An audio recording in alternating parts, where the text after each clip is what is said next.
Welcome to Bulletproof Veteran Podcast. Thank you for your service.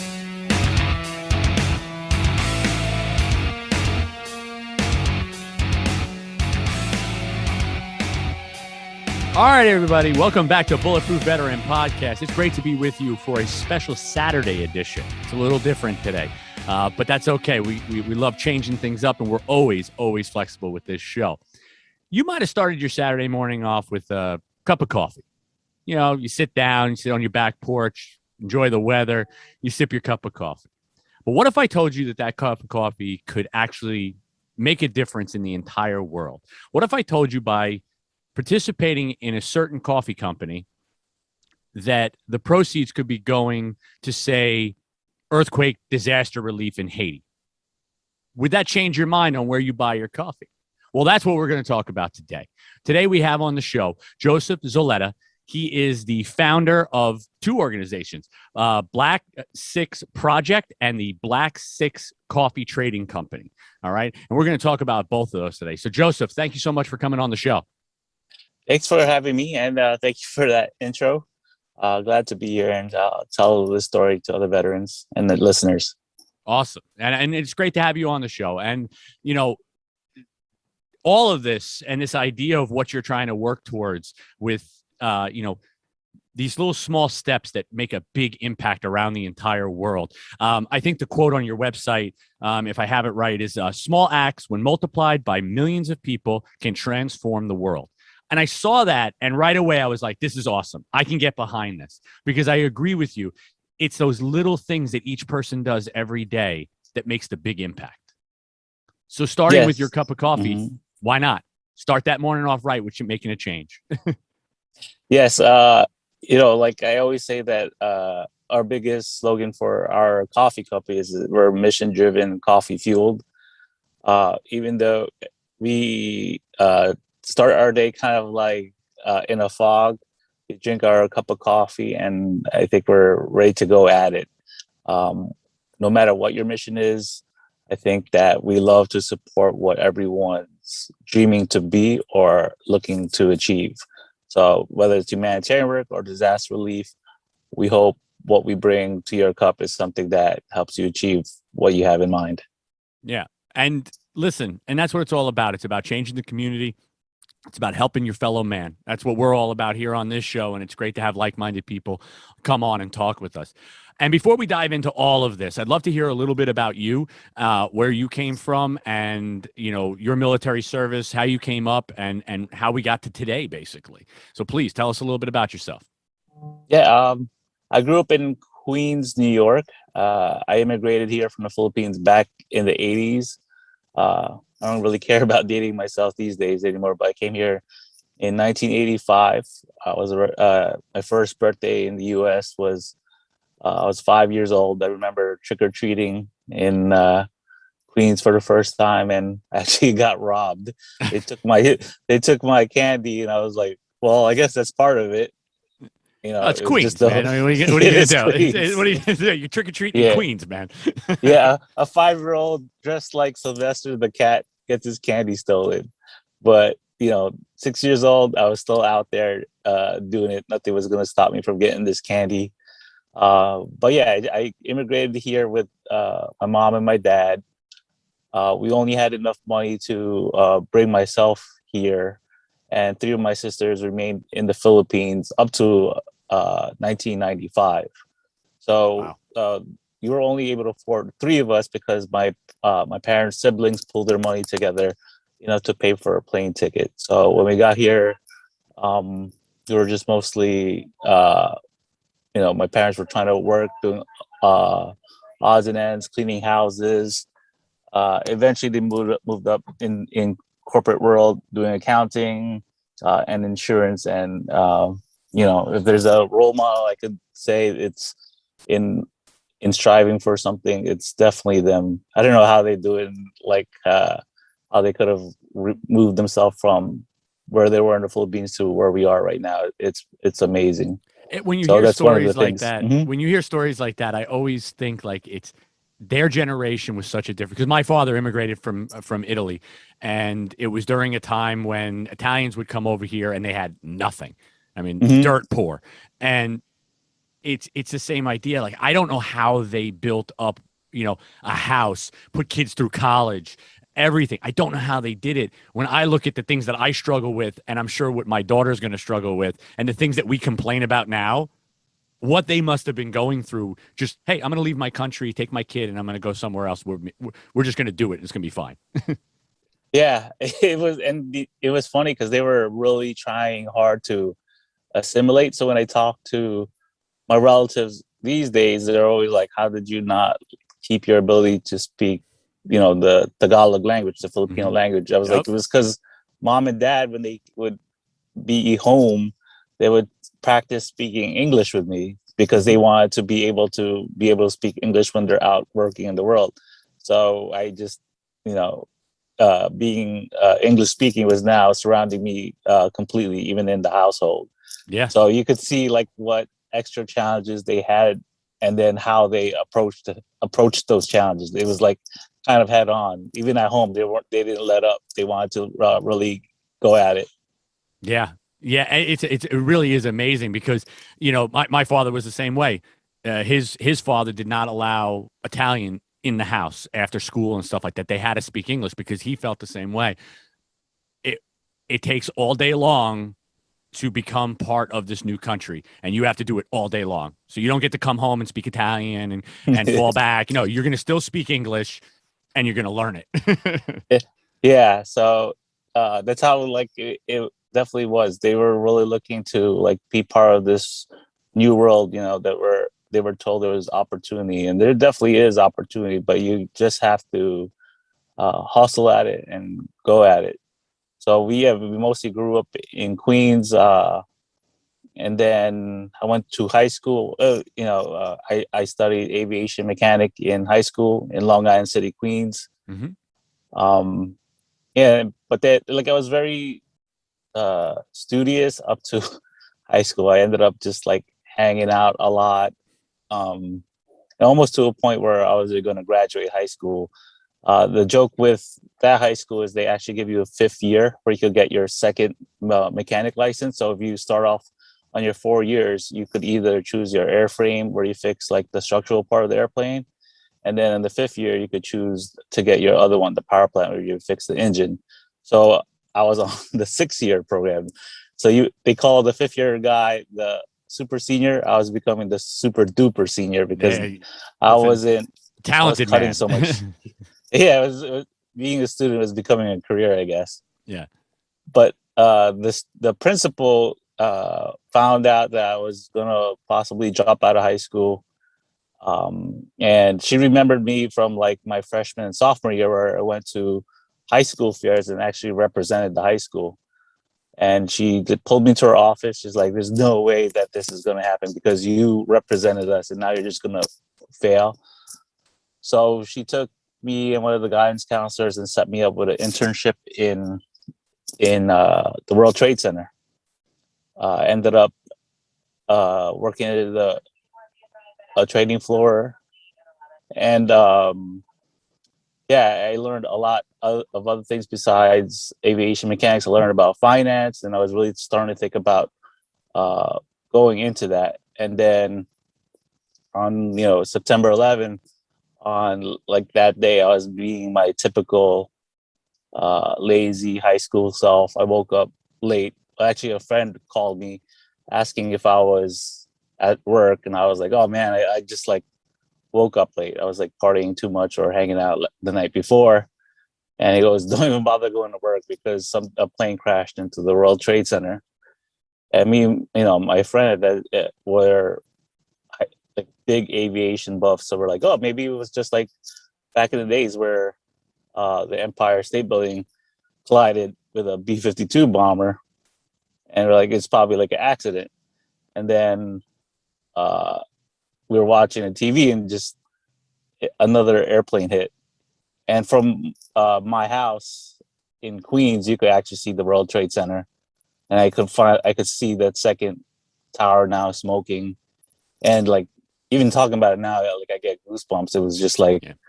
something you could see that's about like 18, 19 miles away, such a colossal structure now like smoking, both of them smoking. And then when the towers collapsed, like just the cell phone went dead. And then I was just thinking like what am I going to do now? Yeah. Yeah. So the following week I turned 21. And then I was just thinking about like, what am I going to do? This is like, I'm just getting through like high school now. I'm like a 21-year-old. And then I was like, I really thought, New York City was like my heart, and like I was like personally attacked. So as much as I thought of it, I was like, I need to get back on the attack to, I guess, overcome of that feeling of feeling like a victim. So the next week, I went to the recruiting office in the Marine. I signed up for the Marine Corps. They asked me which MOS you want to do, and they're like, "Why don't you do aviation?" And at that point, I was like not interested in aviation work anymore. I really wanted to be in the front line, and I chose infantry. So that was, by the time I got into boot camp, it was now January, like about like 3 or 4 months right after 9/11. I went to Paris Island, and that's where I was like, man, this is a whole different world now. Like, what am I doing? Yeah, the world. You have that almost like come to Jesus moment where you're like, did I really do this? Like, wait a second, hold on. Yeah, I like getting this like ride in the bus from the airport to Paris Island. It was really dark. I was sitting in the bus with all these other people, some that came with me from New York. Everyone was just quiet, and it was like they felt this impending doom coming. Yeah. And we got in there, and they just like trained us like we were ready for war. It was like, I always say, it was like a war machine. They just like got us set up for it. So it was one of the biggest things psychologically that changed me.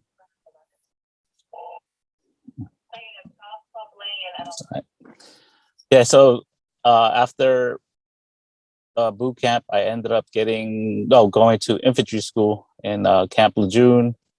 And there, we refined some of the infantry skills that the Marine Corps has been training on for a long time. And I waited, we were waiting to see where we would get stationed. And unfortunately, I got stationed in Camp Pendleton with 2nd Battalion and 5th Marines. And that was now, I think, end of 2002.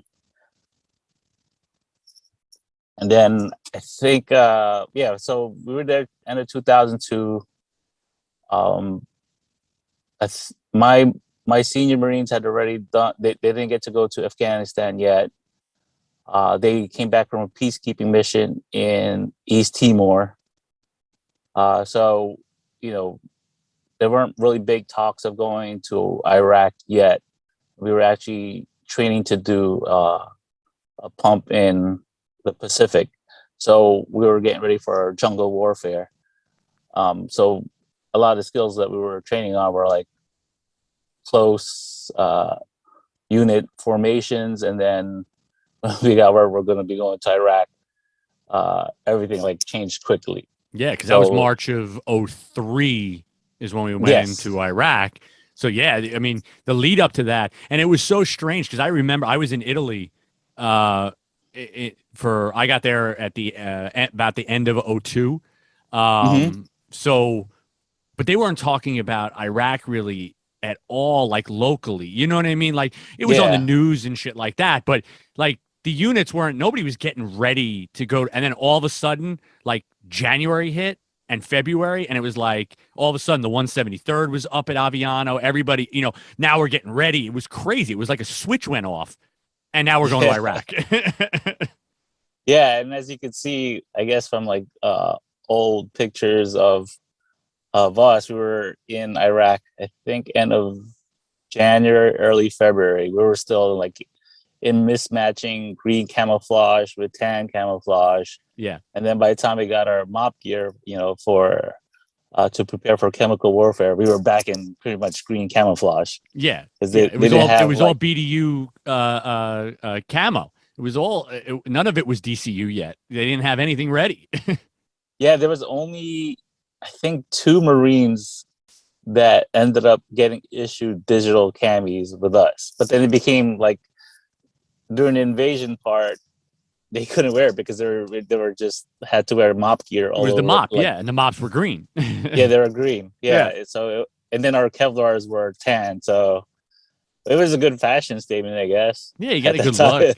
It did Yeah. good for the show. Generation Kill did an awesome scene at the beginning. I think it was the first episode of Generation Kill where they open up their mop suit. The LT is telling them about what to do with their, don't abrade, don't wash, blah, blah, blah. And they're pulling them out and they're going, did anybody remember we're invading a fucking desert country? Like, what the hell is this green crap?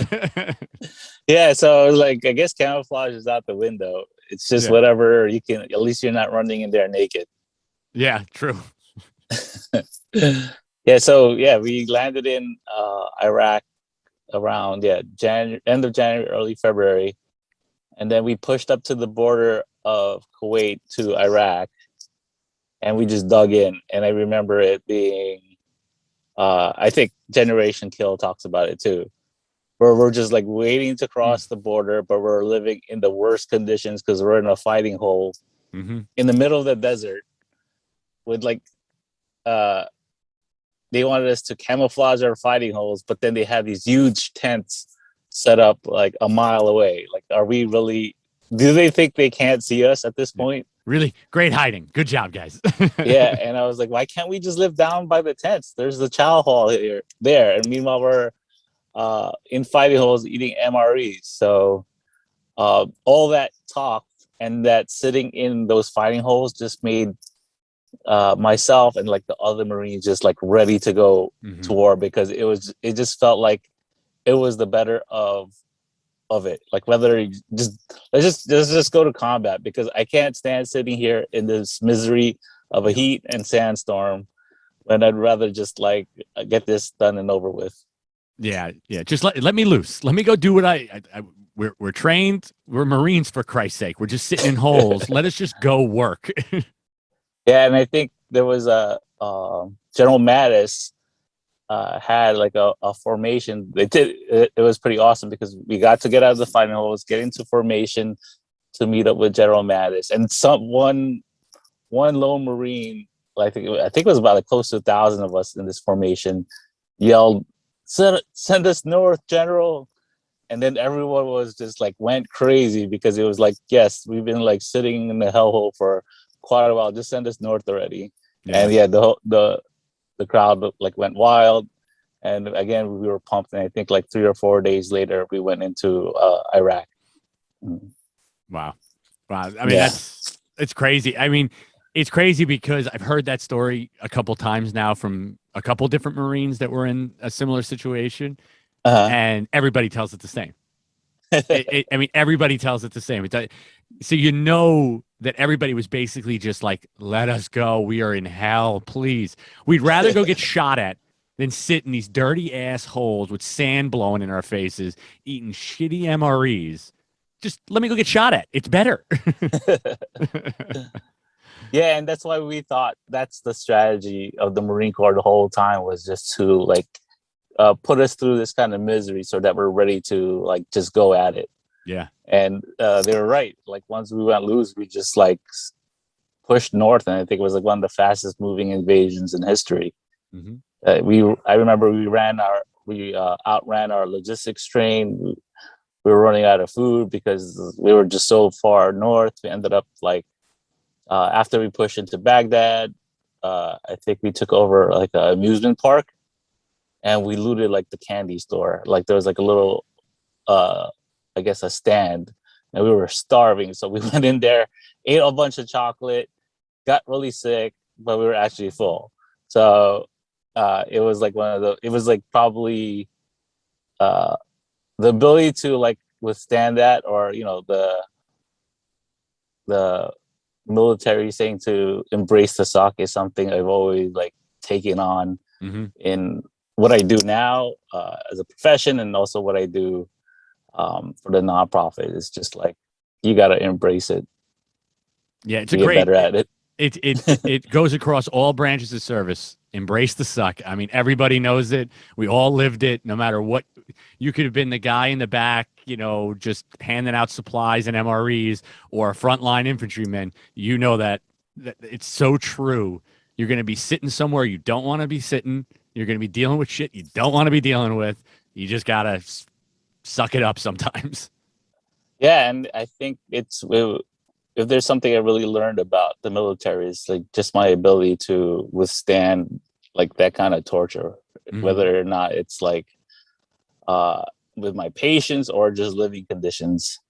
Living in a fighting hole for a while and then pushing north, just building a fighting hole, thinking that you're gonna be staying there for like a good day or two, only to be told that, all right, we're moving, and you just spent hours building this nice looking fighting hole. Like, why did we build this? Why did we push it north? Can we just live in this little comfort of this nice fighting hole we spent hours building? Right. But yeah, that's, I guess, when you think about it, the Marine Corps had this great tradition of like saying the Marines before you did this kind of thing. So I remember just building the fighting holes of like what I imagined the Pacific campaign, where the Marines would build these fighting holes after they occupy an island. Yeah. I was like, if they could do it, I'm gonna have to suck it up and do it too, because that's what we do as Marines. And then I was like, now I wonder if they told them to like, oh no, let's pick it up. We're gonna move like 100 yards that way. So Yeah. I was like, oh man, that's the part they don't tell you. Yeah, that doesn't make it into the show The Pacific or any of that. They left that part out, because that's not the glamour of it. I know, or else it would be like another 2 hours of just like worthless content on there. Yeah, dig that hole, but now we're gonna move 100 feet over here, and I want you to dig another one over here. Yeah, it's a great episode. Well done. Yeah. And yeah, so after we pushed north into Iraq and got past Baghdad, we got in like a very big firefight north of Baghdad. And I'm trying to remember the name of the location. I think it was the El Taramia Bridge. One of our platoons were tasked to recon a pontoon bridge that we were possibly crossing. So our first platoon broke off from our formation. They went to recon it. And then they ended up getting ambushed. And we were traveling Amtraks at this time, because we're amphibious and there's a huge sea that we're going to be crossing. So we ended up having to back them up, and it was just a huge firefight. We ended up we were fighting up against the remaining of the National Guard, and we had to cross this little pontoon bridge, which was constantly shot at. I remember some of the Amtraks would cross, and like you hear rounds just hitting the Amtrak, RPGs flying down the river trying to hit us, and we like had to put like a base of fire our side of the bridge before we could cross. So my platoon like ran on one side of the bridge and lined it up, and you could just see all the Iraqi National Guards and whatever enemy, they were like on the rooftops just shooting across or at the bridge, and also shooting to the right where one of our platoons were trapped. And we were just trying to like provide that base of fire as other vehicles were crossing. And then one of the Amtraks were medevacing 2 Marines, which was an Amtracker who was shot in the leg, and then I think another Marine who was shot in the side. So my fire team was tasked with meeting up with them at the bridge and then taking them to a medevac location right outside of town. So we jumped on that Amtrak, and like coming out of that town, we were ambushed from like the rooftops. And I gotta give credit to that whoever's driving that Amtrak. He was just like flying down these narrow streets as enemy was just shooting down at us, and we made it to the extraction point where the medevac was coming. And we put the guy in the litter. We were bringing him up to the back of the helo, and then we were just taking shots as we were trying to load him into the helo. You couldn't hear anything, but you could see things hitting the back of the helo, and we just pretty much had to like throw him in there and get out. and the helicopter just took off as we were still like running away from it. And then from there, I think we had to like find out where we were getting shot at, and our machine gunner was able to suppress it, and we were able to get back into the formation with our unit. So like the closing of that invasion was pretty intense for our company. But after that, we, our original plan was, the Marines were gonna help with invasion, and then a lot British, the Dutch, and the Army were going to handle more of the stability operations. So they moved us south to a town called Samoa. It was more of a desert town, wasn't that big, but we ended up living in the train station that we ended up fortifying. We finally got to take a shower after, I think, like a month of no showers. Nice. I mean, that must have felt great. It was, yeah. Like the Seabees built us these showers. Before that, we were just taking canteen showers. Shout out to the Seabees. The Seabees, yeah. We love the Seabees. They took care of us. Like that shower was like amazing. And then they built us a chow hall, and they like bought chow for us. It was like amazing. After just like MREs for a good month, we finally kind of felt human again at that point. So from there, we decided we did like patrols in the town, made connections with the police, made connections with the government, and then did the stability operations for about, I want to say, a month and a half. From there, they decided, it was time for us to go home. Army MP unit came and relieved us, and we went to Kuwait. And we thought we were ready to go home, but unfortunately, I think that Army MP unit were attacked a few times, so we ended up going back to Iraq. So it's funny, like sometimes we say we actually deployed twice in one. Yeah, because you went back and then you redeployed back in. Yeah, Jesus. And it was that same mentality. It's like they're really trying to torture us. Yeah, like. So we went in there like with this ferocity that like whoever is keeping us here, we're just gonna obliterate you, right? Whoever you are, because we were this close to going home. But now that you're not only the enemy of my country now, but now you are the person that's standing in between me and going back to some kind of luxury, if you want to call it that, but even just some normalcy. And we're gonna mess you up because of that. Yeah. So we did our patrols a little bit more aggressive, but we didn't get into a firefight. And again, we were just like, why are they lying to us? Was there really an ambush? Like, why are we here? We were this close to going home. So I think we stayed for 2 weeks, and then we packed it up and went back to Kuwait. And then I went back to Pendleton, and then we did another workup. My senior Marines, most of them EAS'd out, and then now all of a sudden now I'm a senior Marine for this next training workup. So we got our next Marines in. We did a good 7-month workup. I got moved into a different billet within the company. It became the training NCO, and I went on an advanced party for our next deployment to Ramadi, Iraq. And this was like one deployment that was just like totally different than the other one. I went with my company gunny and other company gunnies for this advanced party. We relieved 2nd Battalion, 4th Marines, and this was August 2004 now. And I just remember landing at the Air Force Base, getting trucked to Ramadi, and I think we met up with our like sister company, which was Gulf 24. They picked us up from Hurricane Point, and like I got in back of the 7-ton, and everyone the 7-ton was lined up with sandbags, plywood, welded steel. And this was totally different looking than the 7-tons I was riding in like months earlier. Yeah. And then as we were exiting Hurricane Point, everyone just like put their head down, took the weapons in, and I was like, "Oh, we're not gonna provide like security outboard."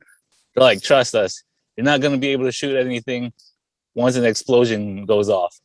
I was like, "Oh, really? All right, I'll just hunker down then." Yeah. So it was a different stance, and as far as the patrol goes, and I was just like, well, "What's going on? This is totally different." And we left Hurricane Point, traveled down Route Michigan, the main highway that goes through Ramadi, and we were just like super high speed, like just going as fast as possible. And the only thing they were keeping an eye on are like high elevation advantage points that they could possibly shoot down on. And we ended up staying in an outpost that's I think the far east side of Ramadi called Combat Outpost. And I get off there, and my sister company, there is like the Gulf 2-4, their headquarters guys meet up with me, and they're like, "Welcome to the most dangerous outpost in Iraq." I was like, "Okay, I didn't know it was gonna be like this." So yeah, the outpost was a small like outpost. I think during Saddam's time, it was where they would mount Scud missiles on top of the trucks and launchers. So the building that we stayed in was shaped like that. You can see like a large, long, overhanging part and then a long driveway inside that we parked our Humvees in. Okay. And 7 tons, and they had great overhead coverage from mortars.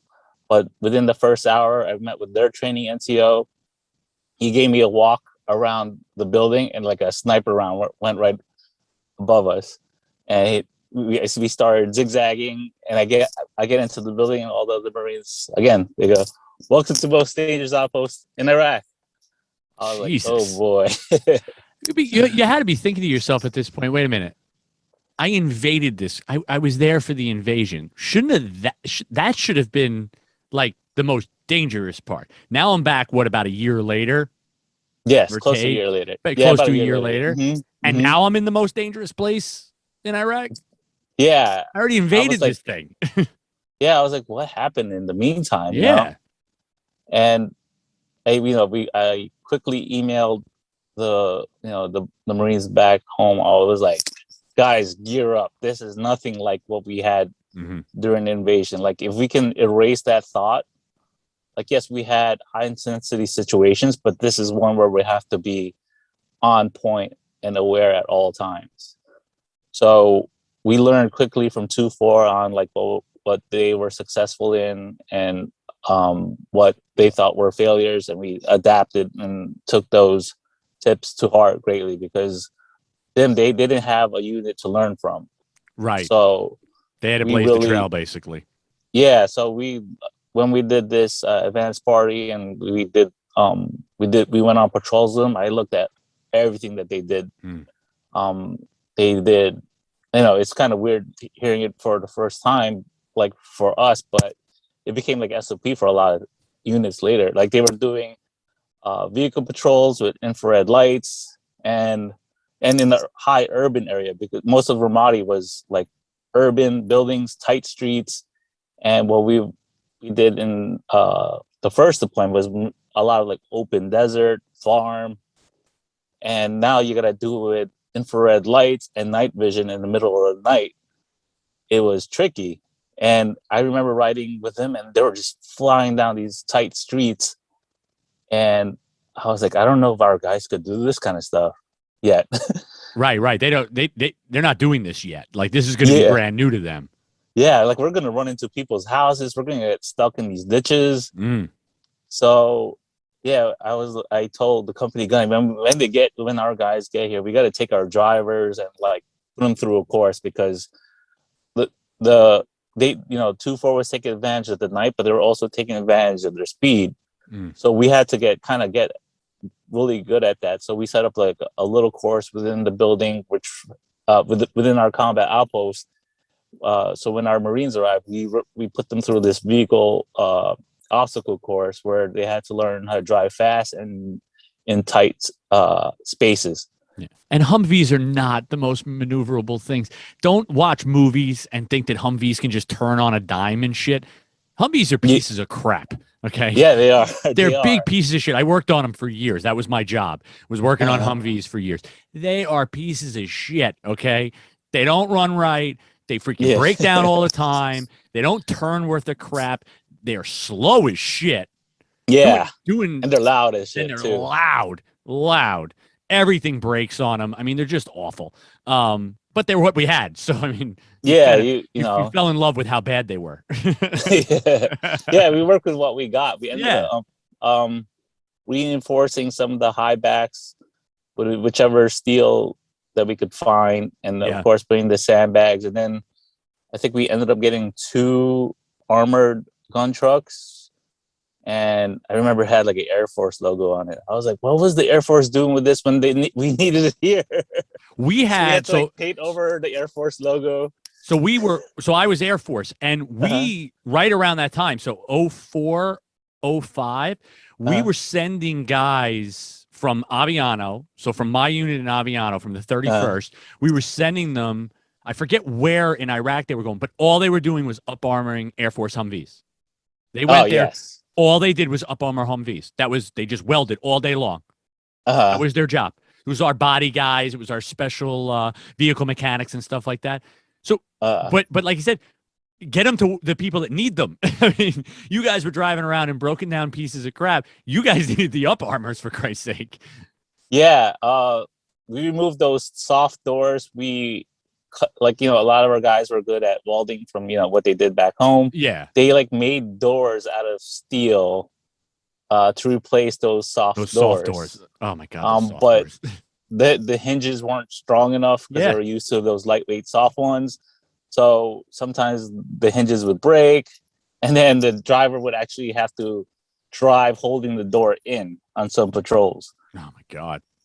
So it's crazy to think about like what we had to work with. Even the floor pan, if you remember, like if you're in the driver's seat of a Humvee, it's like hitting a tin can. Like there was nothing to it. You wonder why guys would get, so badly injured by roadside bombs and things like that, because you were driving around on a Coke can for the most part. Yeah. That's what the bottom was made of. Yeah. And I think we found some like square Kevlar pieces that were ended up like having to be Velcro to the side, but the spare ones, we put it on the floorboard. On the floor, right. Yeah. But, we, because of all the dirt and sand, we had no way to secure it. So sometimes it will get stuck under the brake pedal, and some people like they couldn't brake on time. They'll crash into like a median. They'll crash into a sidewalk. And it was like, it's the arbor. It's like we could have hit the brakes on time. Yeah, exactly. We were protecting ourselves when we ran into something. Sorry about that. Yeah, but those high backs carried about like 8 Marines, and it was crazy when thinking that hopefully those things, the armor that we welded on, were protected. But I think the first week when my unit got there, we had a wounded. I want to say the second day, we went on a full patrol by ourselves, and almost right out the gate, I want to say it was like half a kilometer away, right out the gate, we got ambushed, and one of our Marines got shot in the leg. So we were already thinking, we're in here. It's going to be a rough deployment. Yeah. Yeah, definitely. I mean, if you start off like that, you can only imagine what's going to happen after you're in country for, 3-4 months. Yeah, it was crazy. And then, thinking about those high backs, 2 weeks later after that Marine was shot, we went to Hurricane Point, and then on a ride back at night, we were ambushed like on the Broad, Michigan, on that main street. And I remember the high back crashing into the median, and where that high back crashed into, there was like a tall building to the left, and there were insurgents in that building just shooting down, and we had to like pull up with our gun trucks and just light up that building. And with the night vision goggles, I just remember all the Marines pouring out of that high back, and I'm just hoping they're all alive at this point, right? Because an IED went off, and it looked like it hit that Humvee, but they came out shooting, and I was like, maybe the protection worked, but and then we had the driver on the radio saying that the Humvee is stuck and he couldn't get it out, and we were just saying, just leave it, we'll pull it out later, just form a defensive perimeter. And he was able to like rock it back and forth, and it came off the median, but the axle was broken. So for this, we put like tow chains that were like we could quickly take off our that were already like prepped on the rear of our Humvees. So during this ambush, we pulled up with my Humvee, we put the tow chains on, and all the Marines were like, all right, we're getting out of this ambush zone. All the Marines poured back into the high back, and we towed this Humvee with a broken axle all the way back to combat outpost and pulled them out of this. And we looked at it, and the mechanic for us was just like, what the hell did you guys do? I was like, don't ask, just could you fix it? Yeah. And he goes, it's going to take at least a week. I was like, that's a blessing. It's better a week than not to have a vehicle after that kind of damage it took. Yeah. And it came back, and we called it the Frankenstein, because it was just like different colored door, because he had to pull it off this Humvee. The window was like a different shape, so we had to like make he had to make like different brackets to hold it in place. So it just looked like a Frankenstein. But the Marines, that were in there, they would ride that vehicle to the death because they think it saved its life. Yeah. And shout out to that mechanic. That's my boy right there. Oh yeah, that's what I'm talking about. Getting shit done. Yeah, I made like a great relationship with the mechanic, because it was always like we came back, and I was like, I'm sorry, but this shit is fucked up. And he goes, I'm sorry for what we just did, but we need it fixed. Yeah, and he was like working around the clock, and it was mostly him, and then sometimes they would bring in another mechanic from the hurricane point or a combat outpost, but they wouldn't stay there the whole time. But he would like stay up all night. Like you could see his part of the building was just had lights on, and you hear the drill going, you see him moving stuff. He's always fixing something, because he knew that, whatever he was doing would save a lot of lives. And yeah, definitely shout out to him. I have like I always have a big memory of him like shaking his head every time we drive back this like damaged vehicle. Like, you sons of bitches, what the hell did you do? Yeah, I remember his coverall like what do you call it? Tied halfway down his waist, and he was just like shaking his head. He's like, could you at least like clean the air filters? That's one thing your Marines could do, right? Yeah. Could you do something for me, please? Yeah, so I remember we would have just like field day back in the barracks. We had like air filter cleaning day. Like I would get the Marines to like take parts of the vehicle out just to PM them, and he taught us like how to take care of it. So we would do that together as a unit. Very cool. Very cool. Yeah.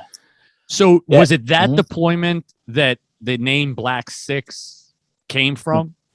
Yes. So I was attached with I was with headquarters platoon because I was the training NCO. Black 6 was our radio handle.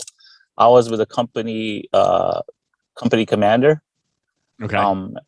And he really taught me a lot about leadership, as well as like all the other Marines that were in my platoon. But we were a smaller platoon because we were a headquarters element. But when I like think of like someone who leads from the front, he was always there. Like he wanted to make sure he doesn't miss anything. Right. Whether Marines were hurt, or we were always QRF, even though our platoon is never slated for that QRF. If a QRF rolls out, we were going with them. If there was just a regular scheduled patrol, we were going with them. If there was a huge battalion-sized mission, we were part of it. He was also like the senior guy as far as company commanders go. So I learned so much from him. He was the guy who sat to my right. So the Black 6 name comes from that platoon that I was with. And you meet like a certain bunch of people that like kind of inspire you, and you never thought that you would be like click like that. So we had like guys from Idaho, Michigan, California, Louisiana, just like a different mixture of people. But when it came down to like what we had to do, like it was no one ever like really lost focus, and no one would be lazy. They'd never left things to chance. And our company, Gunny, reinforced that. He's like, if there's something you could do better, go do it that way. So whether you think you're done, there's a good chance that you could have done more. So we were always looking to better our tactics, looking to better our radio comms, our weapons, our shooting. And this is one of those points where we had more free range to like kind of do that kind of stuff.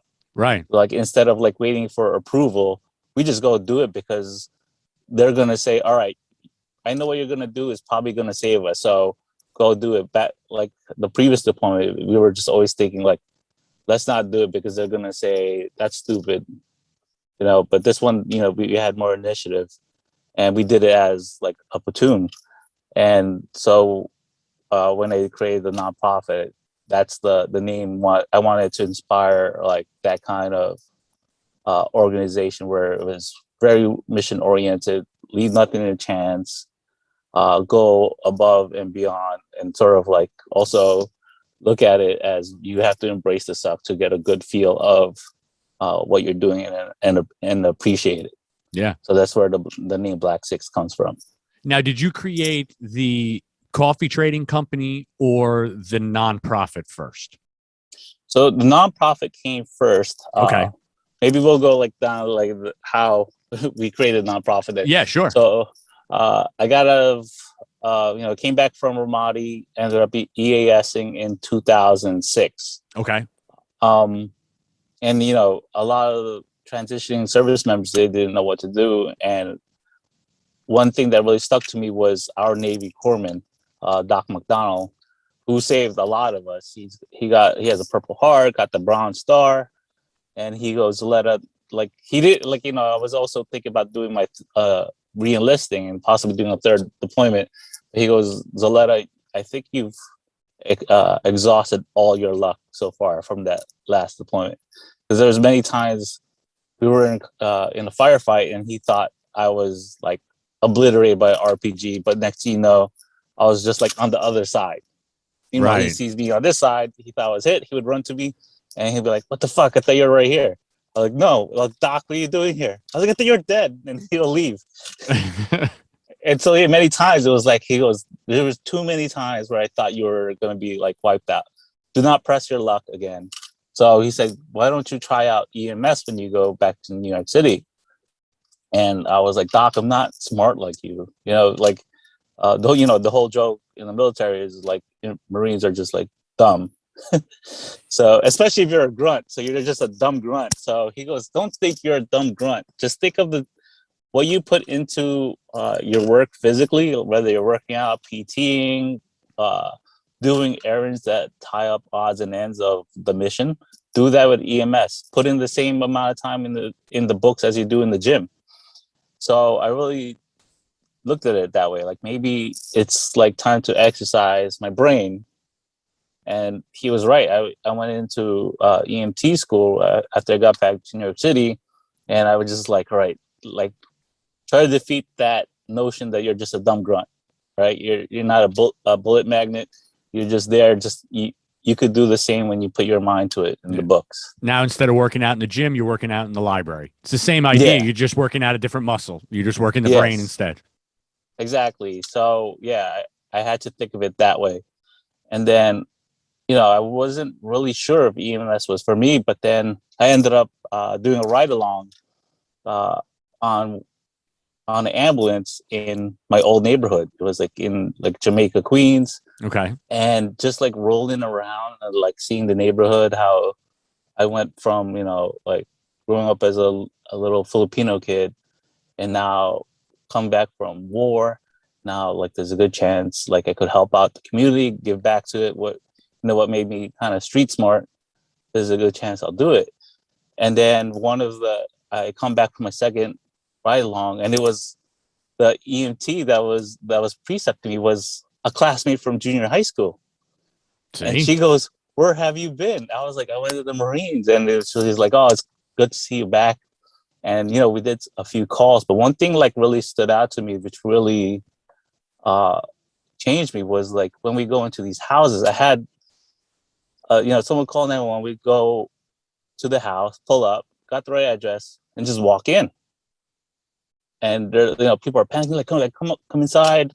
They're over here. But to me, it was different. Like I had this instinct to like stack on the door. Right. Yeah, Right? you're not And used check to your just walking corner. in the door and not being in close Yeah. combat. Yeah. Now they're like, hurry up, come inside, come inside. And I thought it was like different. Like they're like inviting me in. I'm not looking to get like shot at the doorway or or it being booby trapped. I would walk in. They're like, "Oh, thank God you're here." They tell me what's going on, and I could see like their whole life. You could tell their whole life through like what you see in the pictures of how they live, Mm-hmm. and it was just totally different. It was like something that I was like, "This is like something I kind of like to see." Right. It wasn't violent anymore. You're providing hope at that point. You're Yeah, the like lifeline. You're walking in the door as the lifeline.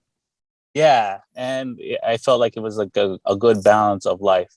Back then we blow the door open, and then families are crying inside. We're searching for weapons. No, now it's like we're there. They're relieved we're there, Mm-hmm. and socially too. I learned that like I couldn't put myself in a hole and not talk to anyone because they're not military. They don't speak the jargon I do. Now I learned that to be a good EMT, I had to talk to people. I had to solicit what was going on and get like a good big picture and start narrowing it down. If I was an EMT who just never asked the right questions or made like the right connection, they wouldn't tell me shit, and there's nothing I could do for them. It changes the triage completely, because if you can make a relationship with them and you get more information, especially say in a drug overdose situation or something like that, you need to know, what was this person taking? I'm not taking you to jail. You're not in trouble with me. I just want to save this person's life. We need to be on the same page. So Yeah. it takes a completely different mindset, but you have to make that connection. Yeah, and I was not ready to be social, with like the civilian world. I didn't really know what it was like. But then I think me wanting to be a very good medical provider out there Mm-hmm. made me have to hone like how I talk to people. Like if they're panicking, do I like panic with them, or do I like say, "Hey man, like it's all right. Let's calm down. We're here now. Let's figure out what's going on," and then sort of like flow with it. But back then, I thought I was like, these civilians are panicking over nothing. This is nothing. I shouldn't have had that thought, but it was like, It's the truth, though. It yeah, happens. yeah. But now it's like, all right, I gotta get this person to calm down. And then also as a team, there's like I may work with like other providers who show up, law enforcement that show up, that just like we are not communicating correctly, or they're not getting the whole picture of what needs to happen in order for us to save this person's life. So I had to like kind of put everything together, and it took like a few years to understand.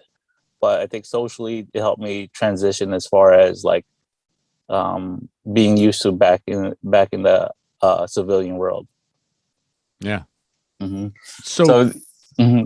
so you Sorry. Oh, no, I was just going to ask. So Mm-hmm. how long did it take to go through the EMS EMT training? So EMT training took me 4 months. Okay. I did But it's an intense 4 months. It is. Yeah. And I was actually a balancer at night in the financial district. They're paying me cash, but like I didn't, I thought maybe if I'll try law enforcement, security, I'll go down that path that's stereotypical of like your Marine grunt. Right. And I really just didn't like it. I was working at this bar. A lot of like Wall Street guys were doing drugs, and I was like, this is what I went to combat for, and this is like what we look up to as far as like as what we consider success. So I like as soon as I got my EMT certification, I left bouncing, and I got a job at a private ambulance company in Brooklyn, and I think it became like one of the good things that I like. One of the good things I like is just being outside, Mm-hmm. and then also like telling you all these stories of what we have in our vehicles. We're like basically doing vehicle operations, right? Yeah. Yeah. But this time I'm like back in my own hood. I'm enjoying New York City, and like I'm getting to meet different people every day. Yeah, it's awesome. So yeah. And unfortunately I was gonna get like reactivated into the Marines. So we went to a muster in St. Louis, and they were this was now like forgot the term, where they were trying to increase the numbers of service members in Iraq. That was during that surge. The surge. It was Yeah, surge. surge. Right. So I remember that. they were pulling us back, and this was probably 2008. Okay. 2008, and around the same time, I met this woman, and she was the mother of a paramedic who perished during 9/11. Paramedic's name is Keith Fairbairn, and the mother Diane just we had a conversation for a little bit, and she was like, "Have you ever thought of becoming a paramedic?" I was like, "I don't think I'm ready for that yet." For those who don't understand, there's like EMT certification where you learn basic life support, and then there's the paramedic certification where you go do additional training with where you learn like medical emergencies and more in depth in the traumatic emergencies. So I thought I wasn't ready with it yet. And the saying in the streets here are like, don't go to paramedic school until you do 6 years as an EMT. 6 years is meaning that you recertified as an EMT twice already, because each certification lasts 3 years. So I was like hesitant of doing it. But then when I heard that there's a good chance I could be exempt from being reactivated, there were like some of the things that that qualify you for being exempt was like being in a school. So when I got back from St. Louis, I spoke to her. I said, I want to go to paramedic school. I spoke to my job. They wrote me letters that I'm a new EMT. He's going to be a paramedic, and we need him in our department. So I applied for paramedic school. And one thing I did not know was that the mother had a paramedic scholarship in the name of her son, Keith Fairbairn. Oh, wow. So out of nowhere, someone calls me. I think it was the executive director of the scholarship. And he goes, "Oh, Diane called me. She told me that she heard you wanted to become a paramedic. We'll pay for it." And I was like, "All right." I think I got into the school. So the instructors of that school, I told them the same thing. Like, if I don't get accepted into the school and succeed, I'm gonna get reactivated. And then they're like, "Well, then you're accepted." They wrote me a letter and everything. And it's like, we got you back. You're good. Come on in. yeah, you're in the program. So I had like this extra pressure to like having to succeed, and then this other pressure where now I'm living under the name of Keith Fairbairn, like a legend in the paramedic field here in New York City. You know, he gave his life treating people in the September 11 attacks. But it was like also destiny, I think. You're coming full circle. You're going right back to where you began with the whole, deciding to go into the Marines. I mean, that's where it all started. Yeah, exactly. And, I was hesitant becoming a EMT, hesitant becoming a paramedic, but everything now like was like falling into place. Right.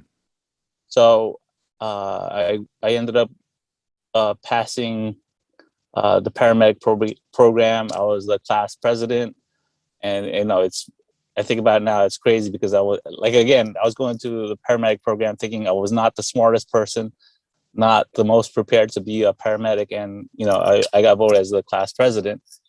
And during that program too, the Marine Corps called me and they said, all right, you're exempt from being reactivated. And then I remember that sergeant saying, just make sure you fucking pass that class. Right. I was like, because if you fail, we're coming for your ass. yeah, that's what I was like, fuck that. I'm going to become the president. Right. I'll do whatever I have to do. Yeah, I'll go above and beyond to make sure I pass. Yeah. Yeah, so I became paramedic certified in 2009. And again, it was just now like living up to like a great name like Keith Fairbairn, Mhm. So I took every day as like a way to learn, every patient interaction as a way to hone my skill. And then I became a supervisor for one hospital. Then at that time, I ended up as a supervisor. I had to cover a unit that was short one paramedic. So I still loved like being on the bus. So I didn't hesitate. I jumped on that truck and we were sitting in Jamaica, Queens. And the other paramedic, my partner, was a Navy corpsman. Okay. And this is probably like the first time we really interacted. And, we just like started talking and we clicked just like that. And a lot of times people say like, oh, this paramedic, he's very reserved. He doesn't talk to too many people. But him, we couldn't stop. Like, we couldn't shut up. We couldn't stop giggling. We're like two little girls in the ambulance. So yeah, even with like other units would back us up on a call. Like you guys are like, yeah, I've never seen like two people have so much fun on a call. So, we started having this conversation about like where we came from. He was a Navy corpsman deployed to Fallujah, and we had just like two great histories together. And we started talking about like what we always wanted to do. And one of them was like, I remember as a kid when I was growing up in the Philippines, there were like, there were these people that you would see on the side of the road. We lived in a rural area of the Philippines called Mindoro. And I remember like we weren't rich, but we were poor, but there were actually people more poor than us. And they had just like, I remember them being on the side of the road walking, and they just had a loincloth on, and they were like the indigenous people. They lived in the mountains. And I always said, I remember saying like, I told them if I ever became successful, I would go back and like take care of those people. Try to help. Right. Try to help. And he said something like, well, why do you have to wait till you're successful? I was like, like that way I'll have money and the ability to do it. He goes, I think, whatever you can do now, you can do it now. You have like all these like resources, Mm-hmm. You have all these paramedics and EMTs who I bet you would do that because they have a great heart. This network of EMS providers have like a great heart. Yeah. And I thought about that. I was like, if I wait till I'm successful and have a lot of money, it ain't ever gonna happen. So, we kept on having this conversation. We started talking to other EMS providers that we work with, and they're like, yeah, man, I would love to do that kind of stuff, like humanitarian work in another country, take my medical skills to the jungle, to the desert, and not just like the ghetto of Queens. It's just like it changes things up.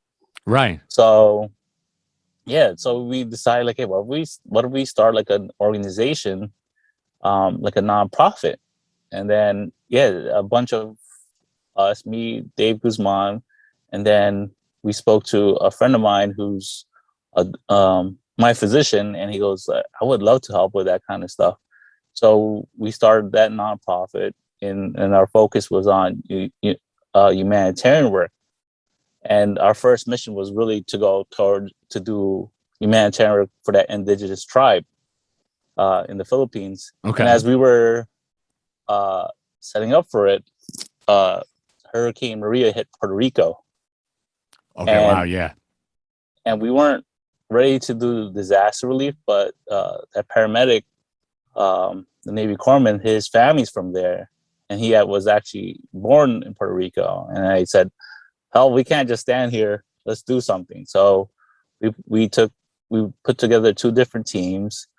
That paramedic David, he led that first team into Puerto Rico, got everything set up for us, and he stayed there for about 7 days.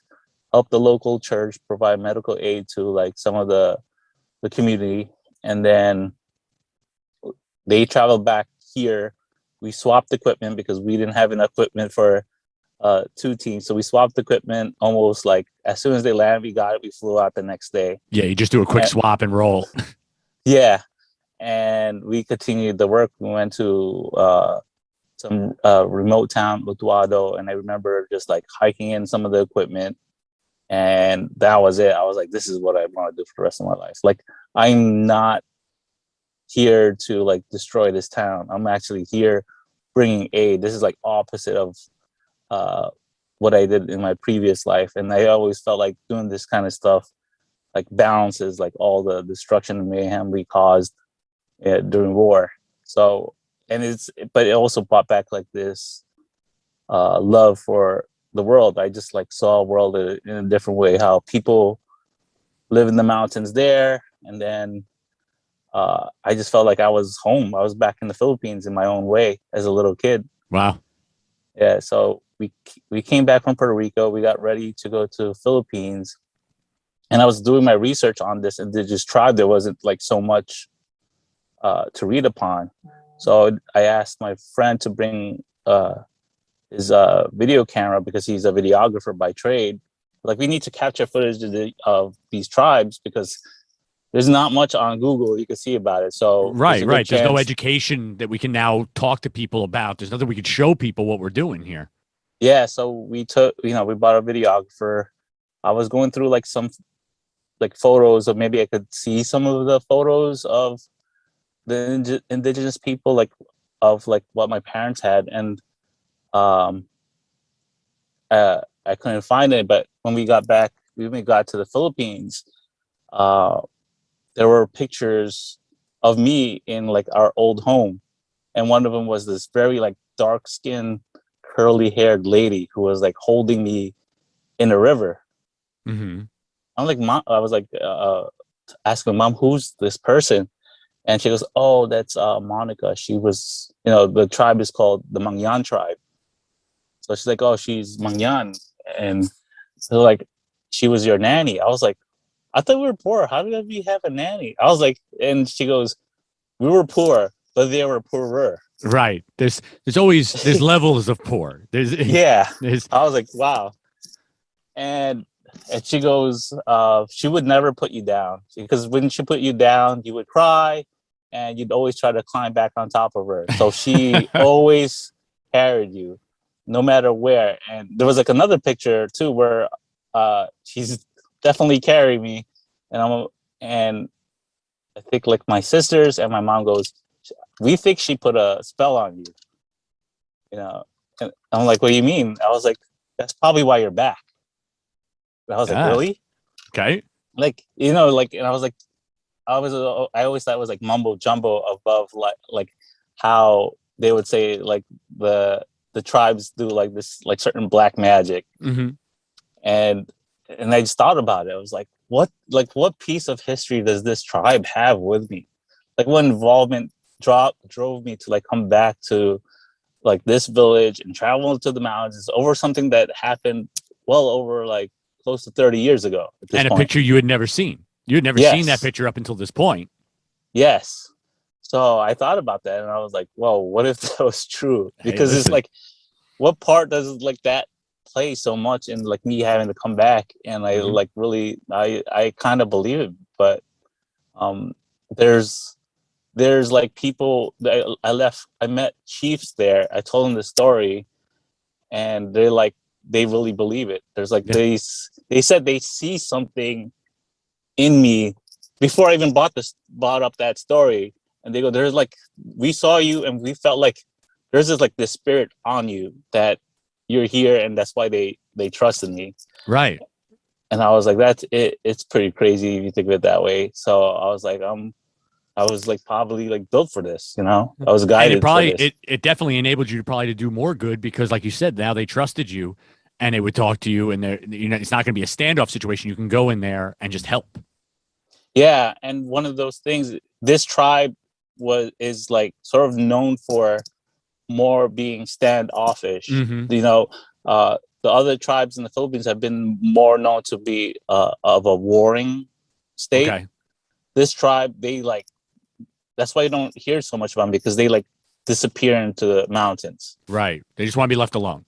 They just want to be left alone, and for them to just really like let us in on like our first visit, it was like, it was, I guess, destiny if you think about it that way. That's like it was, they're ready for me, like for us to provide that kind of help for them. Yeah.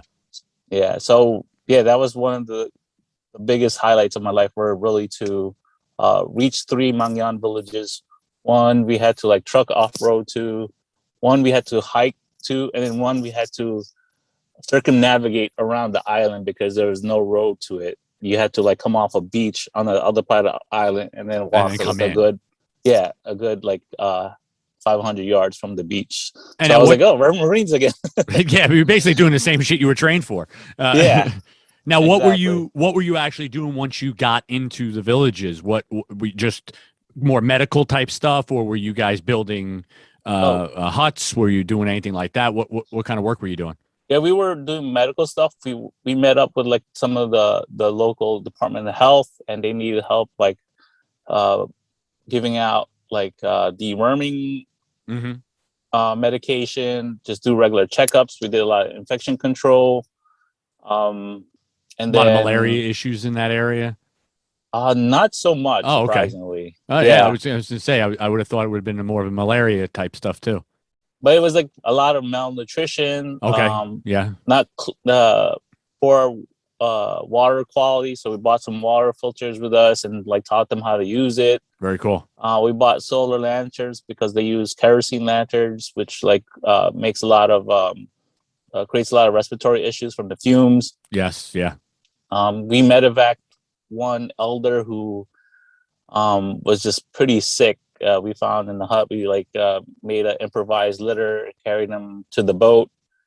I think he had cellulitis at both legs. He was just eaten up by like army ants, just like poor living conditions. Of So course. Yeah. we took him out of there, and his medevac to the hospital was like a good 2 hours, and they were worried about like the cost of bringing him back to his village, and also like the medication. So we had enough funding for it, and I thought it was gonna be like hundreds of dollars, here in the U.S., and it was like $14. So I was like, oh my god, like it's crazy. Like they had to worry about like $14 for us. It Like you was said, like, it's levels of poor, man. That's a whole new yeah, level of poor. yeah. So I was like, let's bring a family member. Yep. Let's pay for their transportation. That way they have Right. someone there with them. We bought them food. We arranged their transportation back to their village. Yeah, and the medication he needed was, I think, like $3 or $4 of that $14. Wow. Yeah, that's crazy. That's Yeah, crazy. and like yeah, so it was pretty a great feeling just to like be part of that mission. And then we did come back, I think 3 years later. We didn't provide medical aid, but we bought like food, like we bought local food to those more remote areas. Yeah, Yeah. so you trekked that stuff in and got it to them. Very cool. Yeah. Yeah. Yeah. Now, where else have you guys been with Black Six? Not so much the coffee trading, but where have you guys been for the humanitarian efforts? You did Haiti Earthquake. Yeah, we did. We're actually leaving for Haiti October 3rd. We're going to be working with another nonprofit there, Educati Haiti. Okay. We went to Bahamas after Hurricane Dorian. Okay. Yeah. We worked in Guatemala with a local EMS and fire department, where we trained them and stopped the bleed, donated a few supplies, and the only thing I asked for them was to help teach me how to rappel off a waterfall. Very cool. Hey, Yeah, listen, so you gotta get a little something out of it. I know, like exchange. Let's exchange. Like I'm like we're good at certain things. We know you're good at certain things. Please teach us that, even though there's no waterfalls here in New York. Doesn't make a difference. You never know when you might need that skill. Exactly. But yeah, that's where it's taken us so far. Very cool. Yeah, and Very then the cool. coffee side came from like a different mission in the Philippines. There was a town in the north that was hit by a typhoon, and a landslide covered like the whole town. Wow. So it took 4 paramedics from here and our videographer again to go up there. And by the time we got there, I think it was like a week later, they were pretty dug out. And this was like in contrast to Puerto Rico. Like this town was like, we always get caught in landslides. Mm-hmm. So they like really pretty much dug themselves out, and we were just helping like rebuild homes. And while we were there, we were living in a coffee farm. And I was just amazing because I never knew coffee grew in the Philippines. And at that time, I was a home roaster, just like experimenting with roasting coffee at home.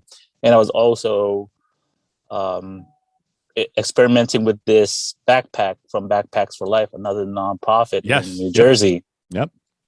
Yeah, so I met Brett from Backpacks for Life at a veteran networking event. And I'm like, hey, I'm Joe. I'm a veteran, and I love backpacks. I'm a Marine Corps veteran too.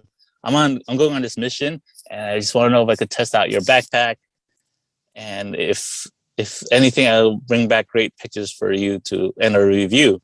And Brett goes, this is our only pack, but here, take it. Very cool. So I took it, ended up on that mountain. I bought the remaining 40 pounds of green coffee. I threw in that backpack. We hiked it off the mountain, and we just kept the coffee in there all the way back to New York. And I remember trying to throw it in the overhead compartment, and we needed like 2 of us just to get it up there. And like we were scared the overhead compartment was gonna get ripped off because it's like 40 pounds of it. Oh my God, yeah. But it held well. Got it back here, roasted it, and I shared it with like my snobby coffee friends. And they're like, "This is amazing! Like, this is coffee from the Philippines." I'm like, "Yes, this is growing up there." And then we decided to like make a website and see how well it sells, and it sold out in like a week. People want their coffee, man, and they want good coffee nowadays. The days of taking Sanka crystals and throw them in a cup are over. People want good coffee. Yeah. So yeah, it was like they're growing like specialty grade coffee up there. Yeah. Like we were looking at the green coffee. It was like flawless, emerald in color, and this flavor was just not like harsh. It was like smooth chocolate, and I was just amazed, like this is growing up there, and we have access to it because of what we do. So we decided to like make a company out of it because of our ability to go to those places and communicate with the farmers, and the fact that we learned so much just being on that coffee farm. We were already years ahead of other coffee roasters who've never seen a coffee farm. Right. So, and then another proof of a model was I took this Filipino coffee to a coffee roaster where we were gonna now like do it in big batches, and he asked me like, "Oh, what coffee are you roasting today?" And this guy's been in coffee for like 24 years. Like, "Oh, Filipino coffee." And he goes, "Where did you get this stuff?" I was like, "Philippines?" Like, "How did you get this stuff?" And I told him how. And he goes, "Please roast your coffee here. Like, just like I've never seen this kind of stuff like happen to a coffee company." And he's worked with so many. He's like, "Just please do this stuff here." If that isn't a vote of confidence for your idea, I don't know what is. I mean, that's huge. Yeah, so I was like, "All right." He goes, "You got to tell me like all these things that you've been doing." And then again, like I come back from Guatemala, and then like, "Oh, I got this Guatemalan coffee from San Pablo." He's like, "I never heard of San Pablo." I was like, I showed him on the map. It's like right on the border of Mexico. I was like, "How did you get this stuff?" "Oh, we're working with the fire department, EMS department. They took us to this coffee farm, met the coffee farmer, we bought his green coffee, we roasted it, tested it, and we're here now." He's like, "That is crazy." Like he said, I've never heard of that kind of approach to coffee.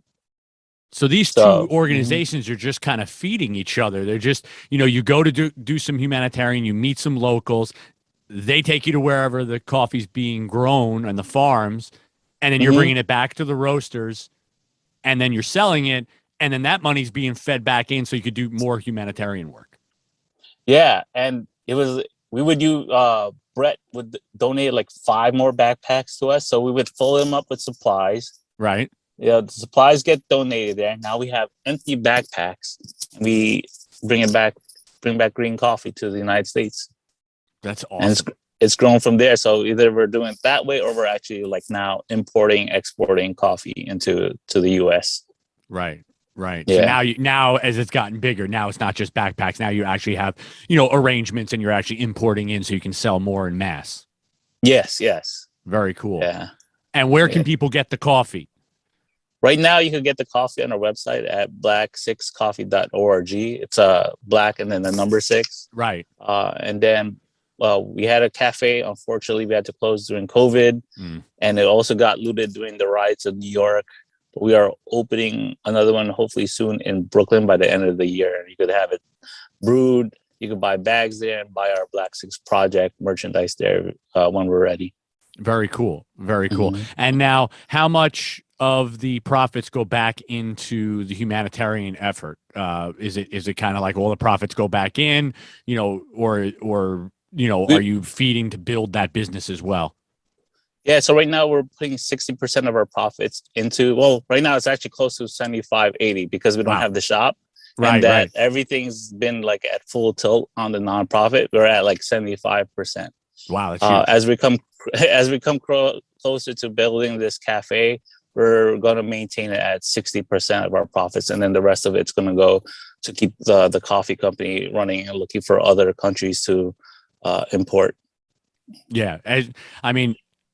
I hate to say it like this. You almost have to wait for a disaster to see where it's going to take you, to see if it's going to open any new doors. It's kind of a weird scenario, but you're there doing good work either way. You know what I mean? You're there helping people, and then you're bringing a little bit of that back to the United States so people can taste these different, coffees from these different areas that they might never have had a chance to. Yeah. And, we still focus on the humanitarian side, and that's the part that we want to get good at before disaster relief. So despite natural disaster, we still focus on reaching those communities who are living in poor conditions or having no access to medical care around year round, 365. So we look to still target those areas and hike in, fly in, or boat in. That's like our favorite thing to do. Very cool. Well, that's the Marine in you. You got a boat in. I mean, it is. You can't get away from it. It's even when you're in a desert, you're still in amphibious vehicles. I mean, it makes no sense, but it makes sense to a Marine. It does. It makes sense to a Marine every time. Yeah. But speaking of which, you talked actually. You mentioned this. You talked about this network when you thought about opening this nonprofit and starting to do this humanitarian work. You talked about this network that you have. The veterans that are out there in the world are an amazing network to tap into. And I think you talk about it on your website for Black 6 Project. Veterans are uniquely skilled for humanitarian and disaster relief. And it's because we've done every job. Whether you've done logistics, cargo deployment, personnel deployment, EMS, infantry, it doesn't matter.